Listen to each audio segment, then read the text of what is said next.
Hare Krishna devotees, please accept my humble obeisances. All this is Śrī Prabhupada. Welcome devotees to today's class. Today we will be discussing from Chaitanya Charitamrita, Adi Lila, chapter 7, verse 34. The chapter is entitled Lord Chaitanya in 5 Features. We're very happy to have His Holiness Candramauli Swami with us. Hare Krishna Maharaj. Please accept my humble obeisances. All glories to you and Śrī Prabhupada Maharaj. Hare Krishna. My obeisances to all the devotees. And Maharaj, I apologize for missing your service on Tuesday morning. I was stuck. I thought, yeah, I think you liked sleeping in the airport, didn't you? Maharaj, I had some really interesting realizations that night, and the Lord was really testing and purifying me, Maharaj. No doubt about that. I will share with you my realizations if it's okay, Maharaj, later on in an email.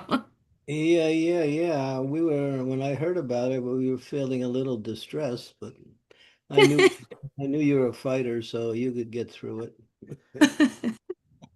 By your mercy and my spiritual master's mercy, Maharaj. But it was definitely a purifying experience. I'll probably get one coming up myself now. Maharaj, please don't. I pray that you don't have to go through that, Maharaj. It'll be a smooth flight for you. Not nowadays. There's no such thing as smooth flight. Kali Yuga ki jai, right, Maharaj? No, airlines ki jai. Airlines ki jai. Everything is so deficient now. It's Oh, yes, Maharaj. It was chaotic, that airport, when I landed, but I'll tell you later on, Maharaj. I don't want to take your time. Okay, good. Jaya Jaya Śrī Caitanya Jaya Nityananda Jaya Dvaita Chandra Jaya Gaur Bhakta Vrindam cabbiśa chilā gṛhastha-āśrame pañca-viṁśati varṣe kaila yati-dharme. Śrī Caitanya Mahāprabhu remained in household life for 24 years, and on the verge of his 25th year, he accepted the sannyāsa order. Purport: there are 4 orders of spiritual life named brahmacharya, gṛhastha, vanaprastha, and sannyāsa. In each of these ashramas, there are 4 divisions. The divisions of the brahmacharya ashram are satvitriya, prajapatya, brahma, and brihat. And the divisions of the gṛhastha ashram are varta, professionals, sanchaya, accumulators, salina, those who do not ask anything from anyone, and silochana, those who collect grains from the paddy field. Similarly, the divisions of the vanaprastha ashram are vaiknyanasa, valakila, andambura, and fainapa. And the divisions of sannyāsa, kuticha, bahuda, kamsa, and niskriya. There are 2 kinds of sannyasis who are called dhiras and narottams, as stated in the Srimad Bhagavatam, Canto 1, Chapter 13, 26 and 27 verses. At the end of January in the year 1432 Sakabda, which correlates with 1500 AD in the Christian era, Śrī Caitanya Mahāprabhu accepted sannyāsa order from Keshava Bharati, who belonged to the Sankara Sampradaya. Omagyantimirandasya ginanjana salakaya chaksun militam yena tasmai Śrī Gurave namaha. Nama Om Vishnu Padaya Krishna Prasthaya Haribol Bhutale Srimati Bhakti Vedanta Swami Niti Namine Namaste Saraswati Deve Gauravani Pacharine Nirvisesa Sunyavari Pastyatya Satarine Vansha Kalpa Tarubhascha Kripa Sindhu Bhevacha Patitanam Pavanebhyo Vaishnavebhyo Namo Namaha. Jai Shri Krishna Chaitanya Prabhu Nityananda Shri Advaita Gadadhar Srivasadi Gaur Bhaktarindam. Hare Krishna, Krishna Krishna, Hare Hare, Hare Rama, Rama Rama, Hare Hare.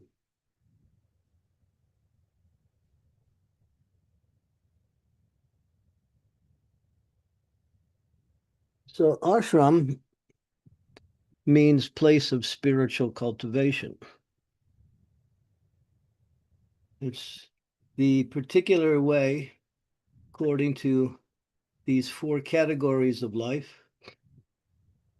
Brahmacharya means student who works strictly under the guidance of the spiritual master. They live with the spiritual master and carry out whatever services they're asked to do. They have no independence of their own. Whatever the spiritual master says becomes their guiding principle and their instructions also. Brahmachari also means student, one who studies the scriptures, learns the scriptures, and should be able to also speak the scriptures. Brahmachari also means one who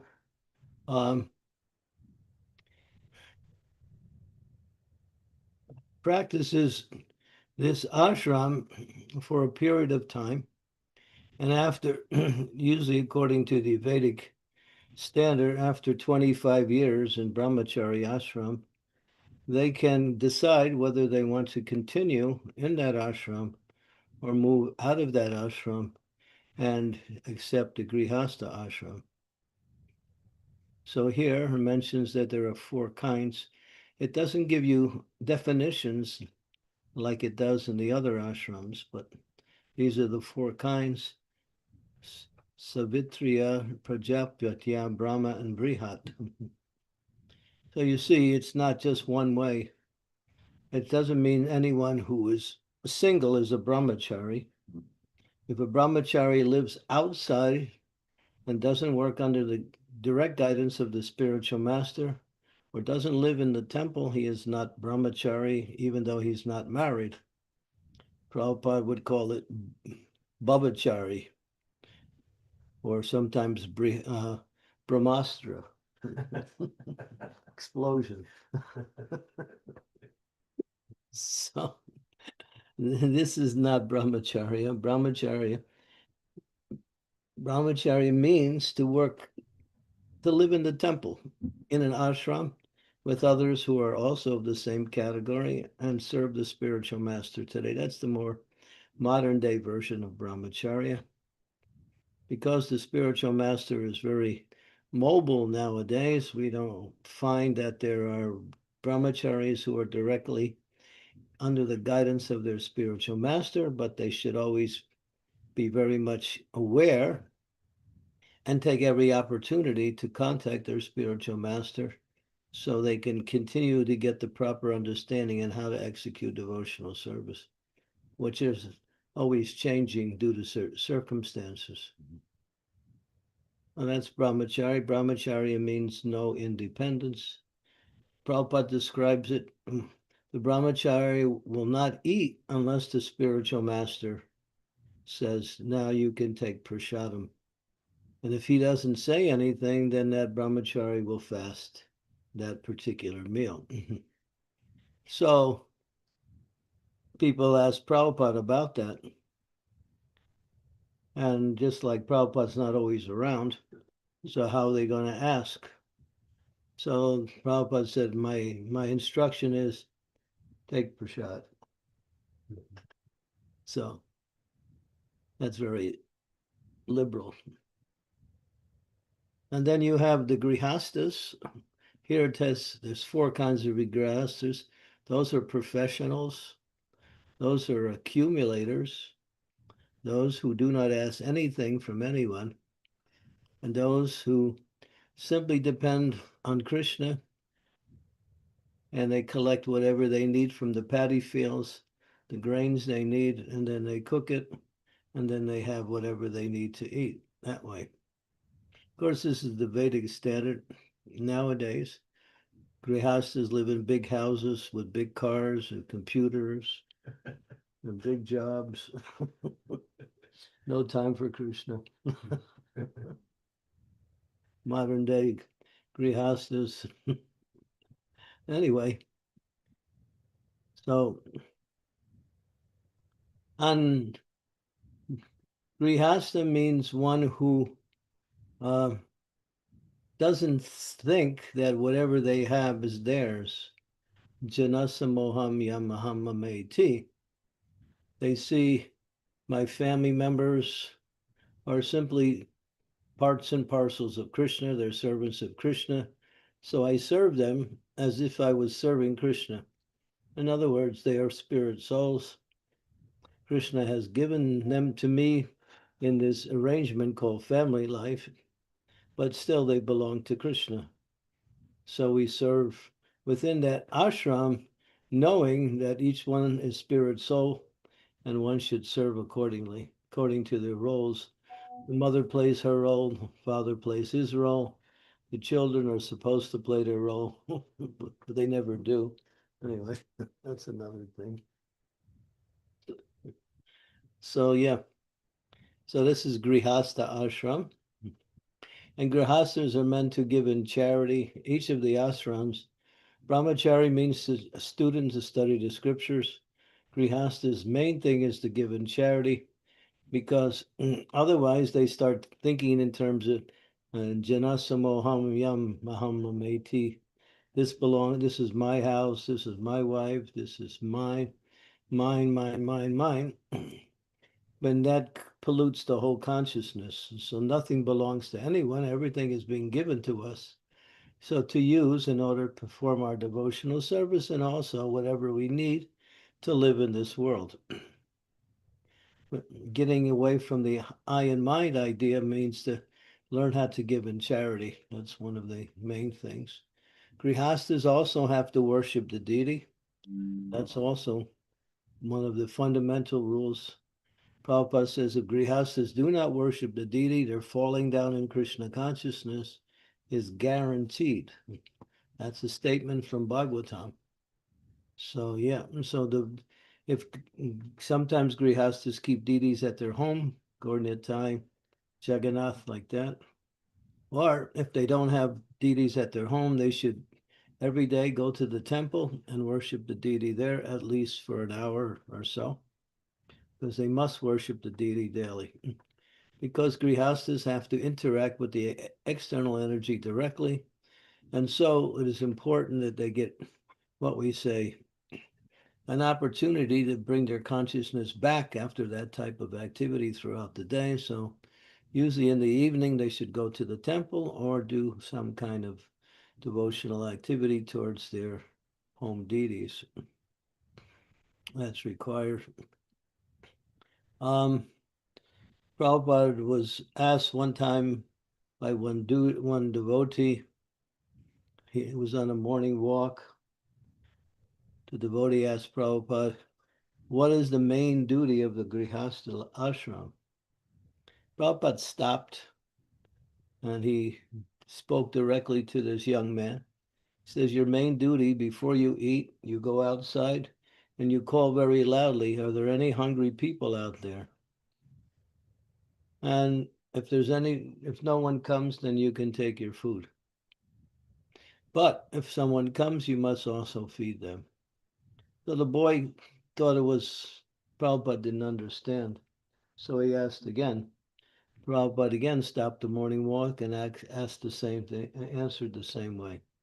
So this happened 3 times. So yeah, this is the idea that grihastas get into this idea, this is mine, this is mine, this is mine, this is mine, this is mine. Janasa moho, moho means illusion. Nothing belongs to anyone. Everything belongs to Krishna. And we have to use it either for our service to Krishna, which is the main thing, or to take what we need to keep body and soul together, our daily maintenance. But nothing belongs to anyone, no matter what ashram you're in. But grihastas get a tendency to get, what we say, overwhelmed, and they start to think in terms of I and mine. They lose something, they lament. If they gain something, they rejoice. These are not the qualities of a Vaishnava. Gain and loss is the same. Everything belongs to Krishna. If he gives more, fine. If he takes it away, fine. We learn to live according to whatever he gives or doesn't give. And then you have the vanaprastha-āśrame. It mentions there are 4 divisions also. Of course, vanaprastha now in ISKCON is that when one is finished with grihastha life, in other words, the children are grown up, and there's no more responsibility in family life, the wife goes to a holy place, puts on white and stays there. She serves the deity in that holy place for the rest of her life, and then she'll go back home, back to Godhead. She follows that. The husband, he can go out and preach, and then after some time, he can take sannyāsa like that. So that's at least that's what we understood so far in our vanaprastha-āśrame. In ISKCON, it's not clear. One devotee has written a book called Vanaprastha-āśrame. Her name is Devaki. It's a nice book. You can read it. It'll help to understand the next stage, because one should not die in family life, because if they die in family life, they'll come back guaranteed in the next life in another body. And one has to understand that one has to become more and more renounced as time goes on and become completely renounced just before they leave the body. Not forced renunciation, but voluntary renunciation. And then the last one, Kutichak Bahudak Hamsan Kiskriya, Niskriya. Kutichak means the sannyasi lives in the village, and still he gets food from family. Bahudak means he lives in the village and goes out begging. Hamsa means he travels and preaches. And this kriya means Paramahansa stage. He sits down and then he just does his nirjan bhajan. He goes to a holy place or creates his own holy place and finishes out his life simply chanting and worshiping the Supreme Personality of Godhead. So these are the different orders and the different divisions within the orders. And the duty of the sannyas is to preach. Duty of the sannyas, at least in the Hamsa stage, it's called Paramahansa. That means to travel. We call it Parajakacharya. Yeah, Parajakacharya. That means to travel and preach like that. Okay. Questions? Thank you so much, Marsh, for going through this. And yes, these new terms that I'm seeing, I've never heard them before when it's broken down, and at least for the brahmachari and the gṛhastha and the vanaprastha-āśrame, it's new terms that I've never, at least I don't remember hearing. So thank you for breaking them down, Maharaj. I'm going to stop sharing and request devotees to ask questions, but I'm going to give a heads up that I have to make a 9 a.m. hard stop, which is 35 minutes from now, because Marge has to catch a flight. So if you have questions, please go for it. Please try to avoid asking at the last minute when Maharaj has to pack and leave for the airport. We don't want Maharaj to go through what I had to go through 3 days ago. It was a yagya. So yes, Vairaj, go ahead with your question, Prabhu. Thank you.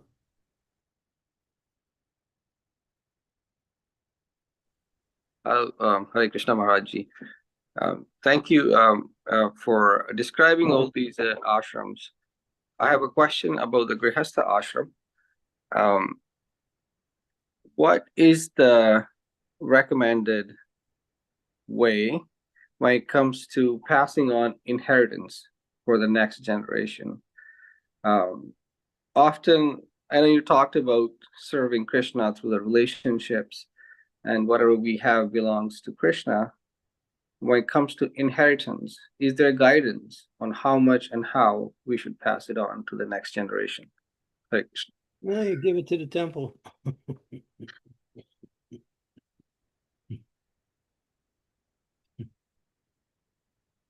The next generation will just squander it anyway and waste it. Unless they're devotees. If they're not devotees, then they'll use it for sense gratification, and it'll bring them more and more entangled in the material world. Give it to the temple, use it for, you may also find some charities that are connected with spiritual life. You know, we have food for life programs. Mm-hmm. We have fundraising programs for building temples. Yeah. Thank you. Sorry, if I can follow up quickly, Maharajji. If you raise your children, like you mentioned, in Krishna consciousness, spirituality, is there a recommendation then that you can pass on something so they have a bit of a head start in life? Yeah, give them something. Don't overdo it. Thank you, Maharajji. Prabhupada, you know, Prabhupada's, one of his sons was really adamant to get some of that money. They actually tried to get it. Prabhupada's, whatever he accumulated for preaching Krishna consciousness. So in order to pacify, Prabhupada gave him something.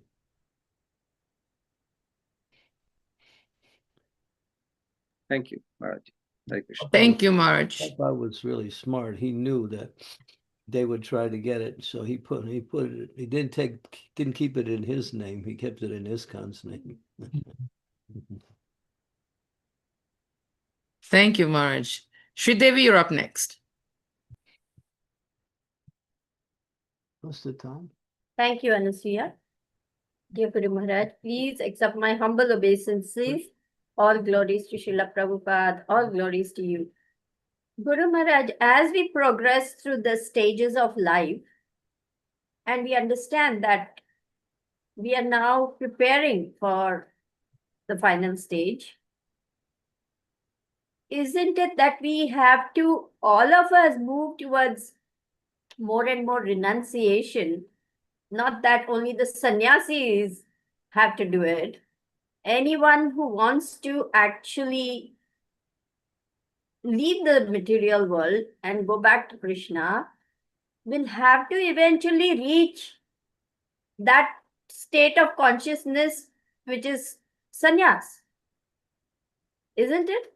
Well, I mentioned for those who are women, when the family responsibilities are free, the husband goes out, travels, and the wife goes to a holy place, puts on white, and then she stays there till she leaves the body.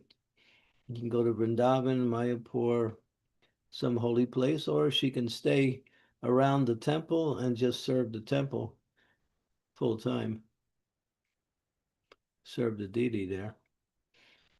Usually, sometimes because the householders live by a certain temple, they get attached to the deity. So then she could stay there and serve that deity like that until she departs.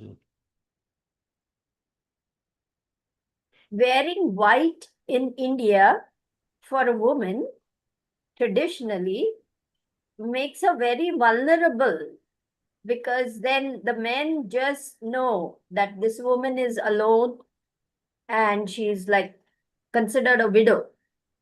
Yeah. So widows in general in Indian society had a very raw deal. Well, So she should seek protection from the temple authorities.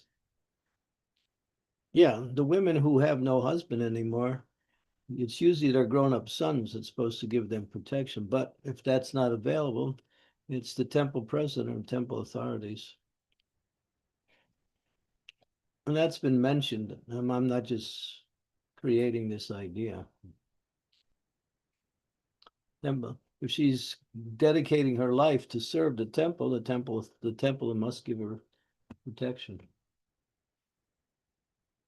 Thank you, Guru. Anyone who's dedicating their life to serving the temple is responsible for them.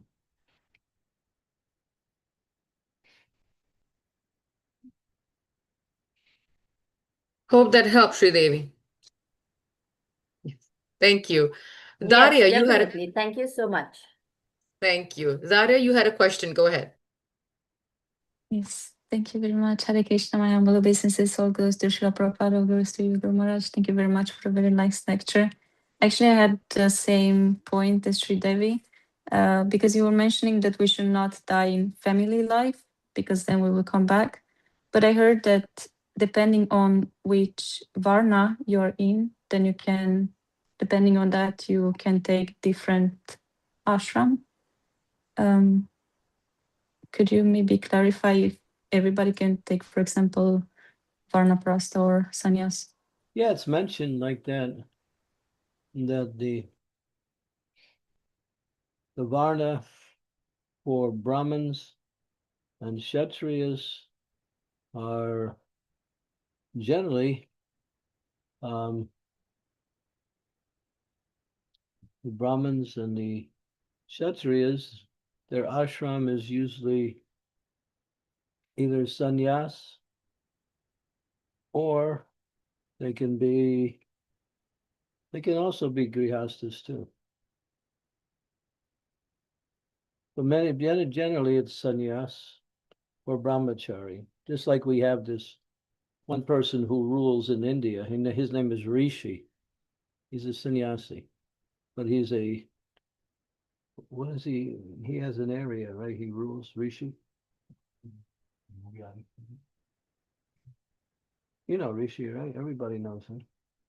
In India, he's a sannyasi, but he's the head of one particular area of India. Yogi Adityanath. Yogi Adityanath. Yeah, Yogi. Yeah, Yogi. Yeah, Chief Minister of the Uttar Pradesh. He's the Chief Minister of Uttar Pradesh, but he's sannyas, right? Yes. Yeah. Chief Minister, sannyas.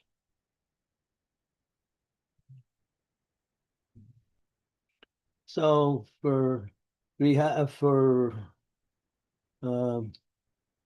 Vaishyas, married life. For Sudras, married life. For Grihastas, they could be either sannyasis, brahmachari, not necessarily brahmacharis, but sannyasis or grihastas. And for Brahmins, they can either be married or they can be sannyasi.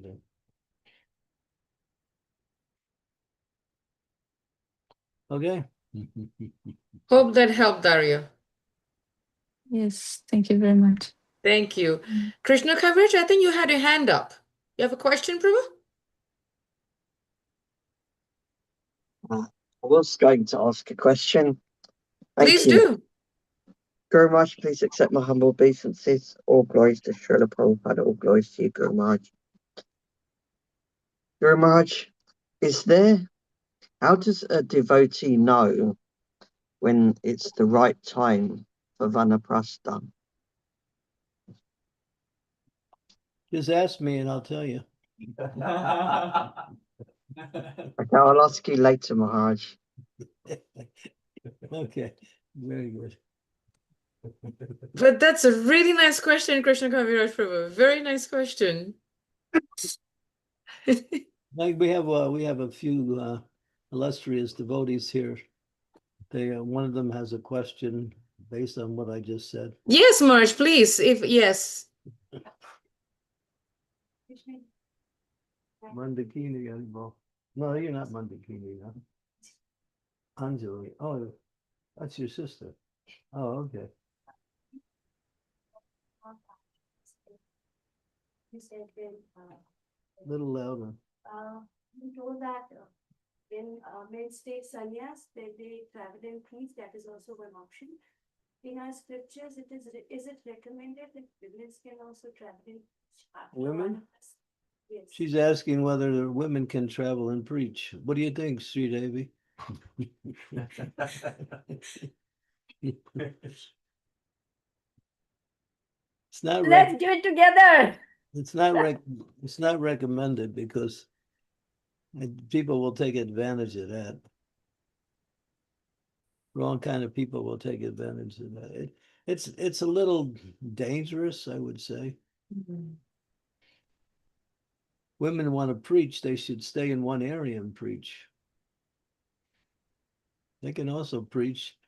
They can give classes at the temple. They can preach within the local congregation like that.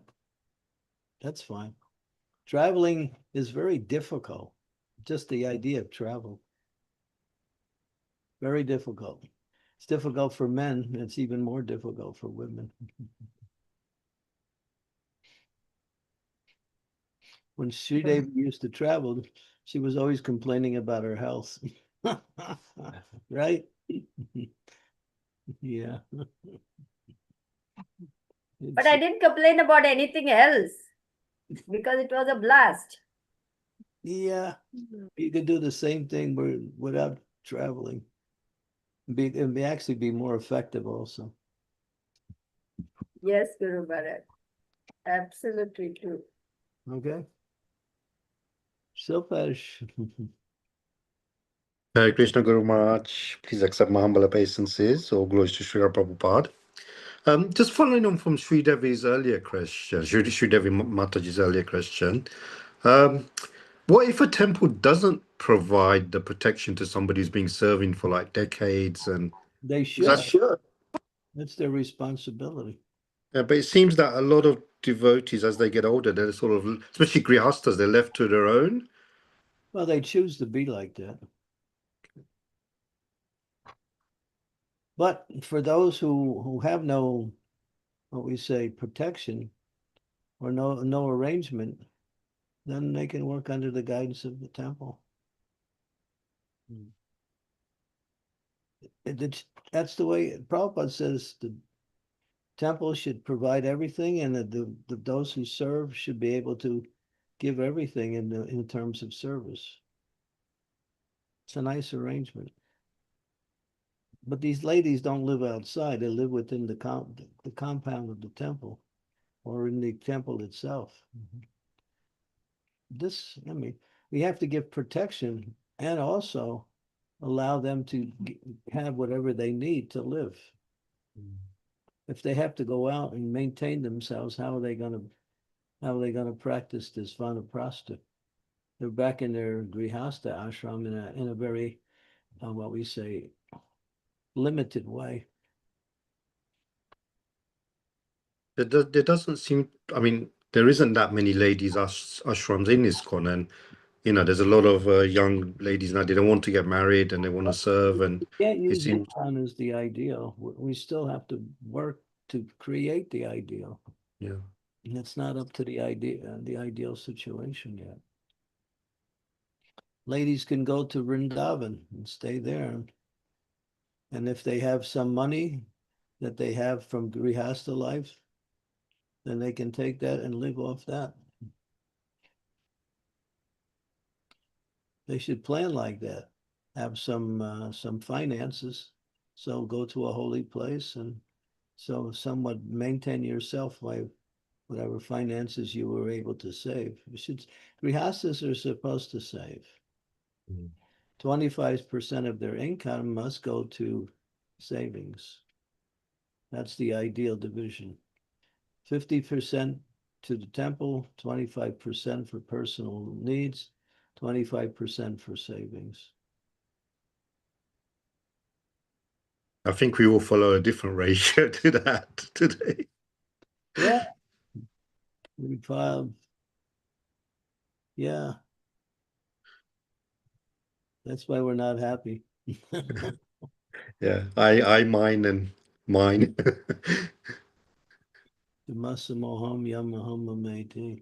Because we don't depend on Krishna. We make a little endeavor to get what we need, but it doesn't become the main thing we do. And that's called prayasa, over endeavor.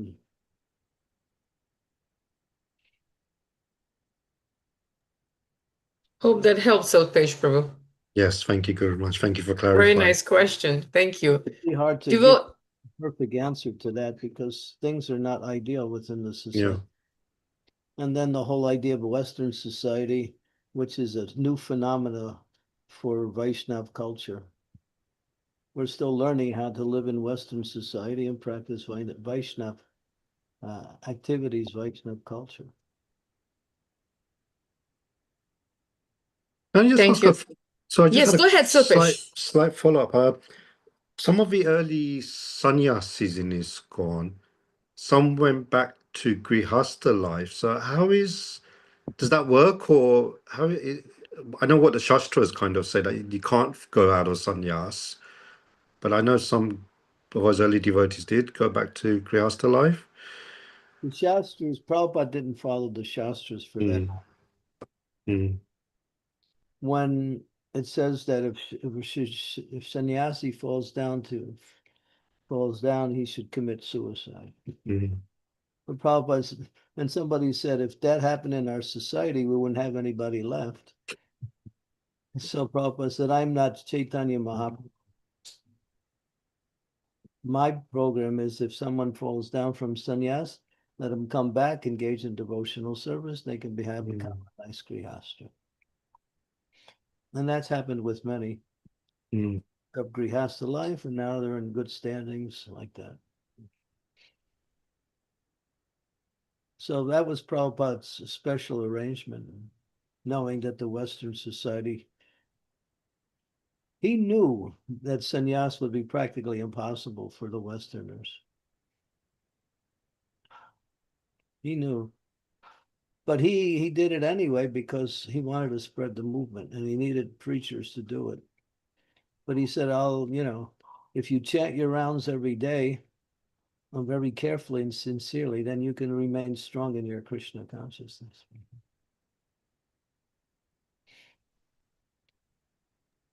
And from my understanding also, like back then everybody was in the temple, but now majority is outside the temple as gṛhasthas. So is that the way forward for the ISKCON, or will it change again? For gṛhasthas or for sannyas? You're talking of sannyasis or Well, both. I mean, before everybody tended to live in the temples in those early years, but now more devotees are outside the temple. Well, the congregation started to develop after Prabhupada left. Yeah. People started to, because it was difficult to live in the temple with children. It's not recommended. Prabhupada said husband and wife can live in the temple, but not children. If you have children, you must make your own separate arrangement for that. Husband can be in the temple, the wife can be in the temple, like that. But once children is there, then they need an environment to raise the children. Temple's not the environment.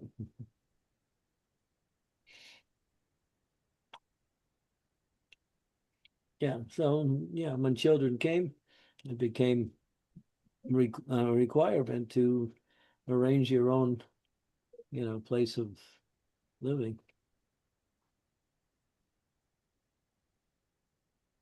Thank you for the clarification, Guru Maharaj. That's fine. It's nothing less. It's just how things go on, that's all. Thank you, Sulpesh. Nice question. Sridevi, back to you. Thank you. Dear Guru Maharaj, we have brahmachari ashram where brahmacharis are getting trained. But we don't have brahmacharini ashram anymore for the young ladies to get trained. Well, Malati started one in Columbus, Ohio, went on for many years. And it was actually very effective in some sense. But after somehow it disbanded for whatever reason. And she created very powerful brahmacharinis from that Columbus preaching for the women. Very, very strong ones. Yeah, it was good. Yeah, she did. But if there's no, what we say, legislation that this has to go on, if some senior ladies get together, they can start it. Yeah, I'm thinking in India, so many bright young girls are coming to the temple and they're hiding from their parents and coming. Some of them tell me, oh my God, if my parents knew, they won't allow me to even chant and so on. But I was thinking if they get a chance to actually live in the temple, their sadhana will become so strong and they will have such a good, solid foundation for future grihastha life. Well, we see in some temples, there is women's ashram within the temple. You have that in Bhaktivedanta Manor. You have that in a few other places. And you usually have some senior lady who is in charge of the ashram. Yeah, but in India, we don't see that. India, the tradition is different. The women didn't live in the temple. They visited the temple, did service at the temple, but they lived with their parents until they got married.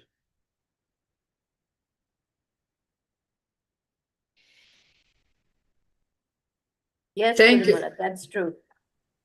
Thank you, Sri Devi. Krishna Karaj, I'm just going to read this chat and then I'll come to you, okay? Mark, there's a comment here from Wendy where she said, it got my attention when you mentioned that devotional service can change according to circumstances.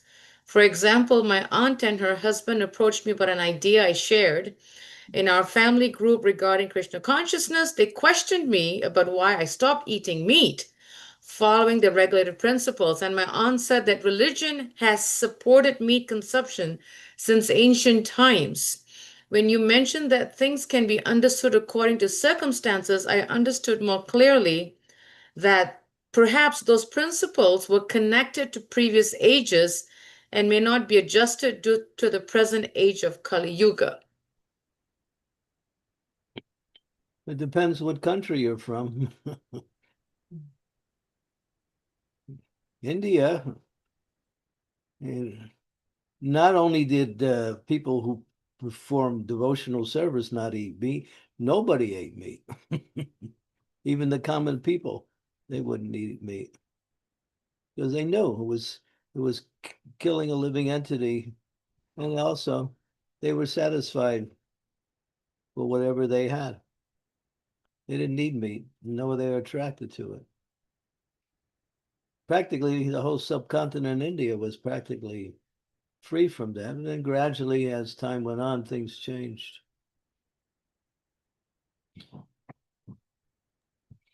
So, yeah. But the principle is ahimsa. If you're eating meat, you're a mercenary. You're hiring somebody to kill for you.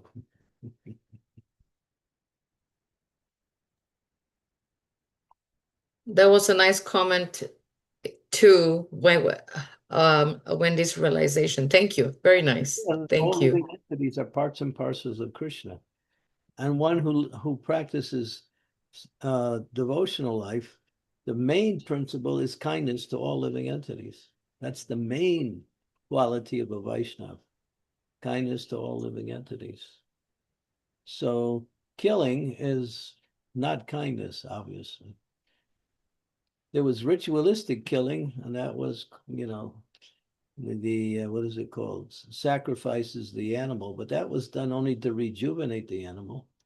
When that got abused, then the Lord came in the form of Buddha and stopped the whole thing.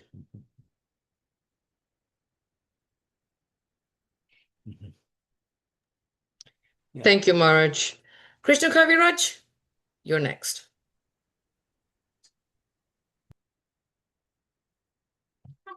Prabhu, you're on mute.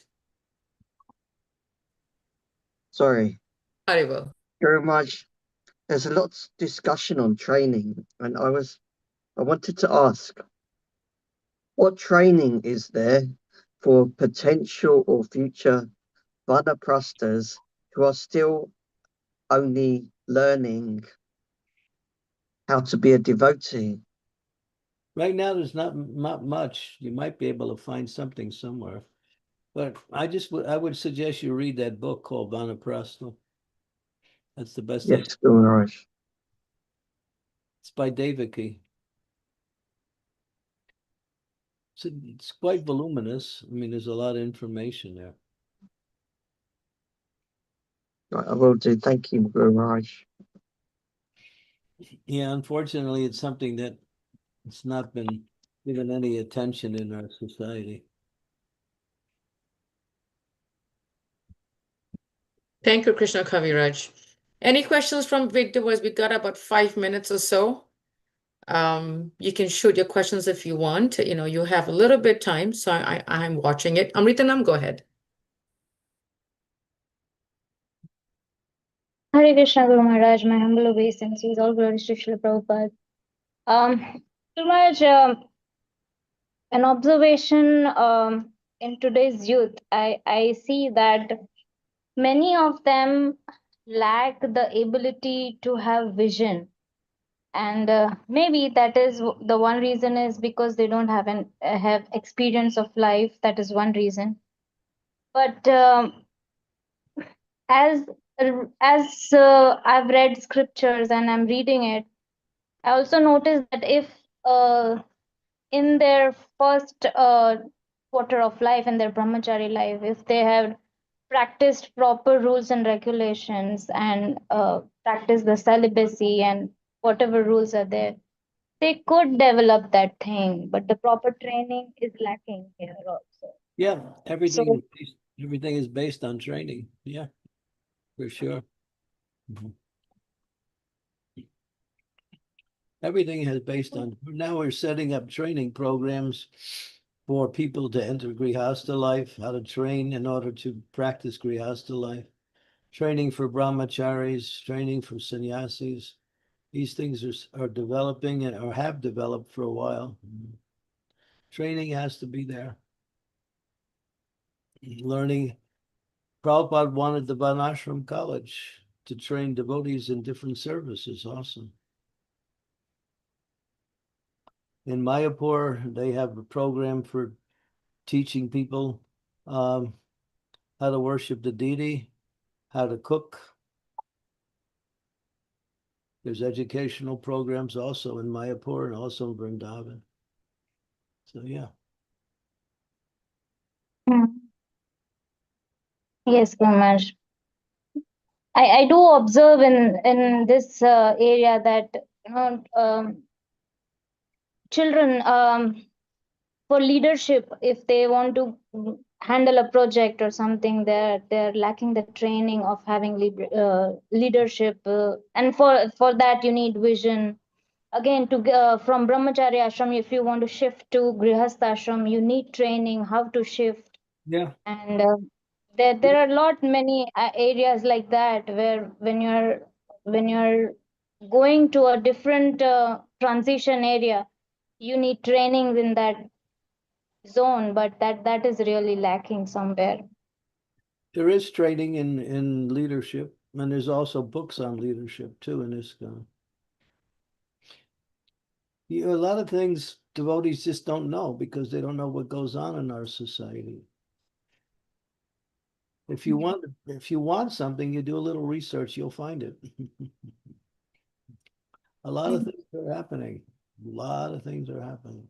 A lot of training programs, educational programs, so many things. But we just don't know about it, so we think it's not happening. It's happening. Just make an effort to find out. Okay, good much. Thank you for notifying. because I get a lot of information from outside sources, you know. Okay, last question. Last question. March, you took it right from, yes. Damodar, you're the last one. Go ahead. It's Hare interesting. Krishna Maharaj, please Hare- accept my humble obeisances. All glories to Srila Prabhupada. All glories It's to you. interesting, Maharaj, you were saying something. Yeah, Damodar, Sarva Sundar Damodar Rascal Das. Hare Krishna Maharaj. Maharaj, He's the nicest rascal I ever met. He's a nice rascal that helps me a lot in my service, Maharaj, and backs me up. Yes, Maharaj. Rid of that title, but Go ahead, Damodar. Maharaj, just a little off-topic question. That's why I was fearing to ask, but I think we have small time, so I will ask. So in the morning, I heard that Krishna is, or the world is annihilated and created for the living entities to give an opportunity, so that they get an opportunity to surrender. So how will a living entity, or how will I understand that if I am surrendered or not? ask Anasuya, she'll let you know. Is he surrendered or not?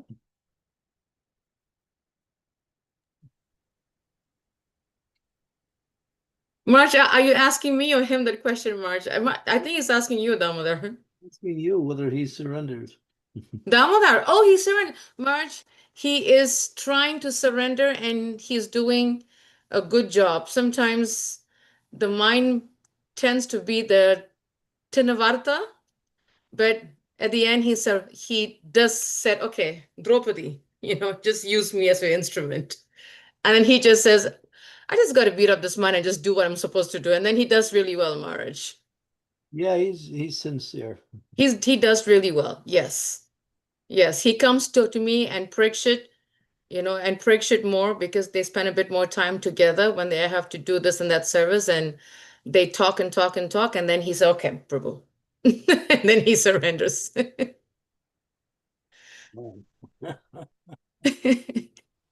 He's okay. He's good. You got two, not just one. Yes, Maharaj. Actually, I got three, Maharaj. Now I got him, I got Narayan, and Jit Mitra. I got three.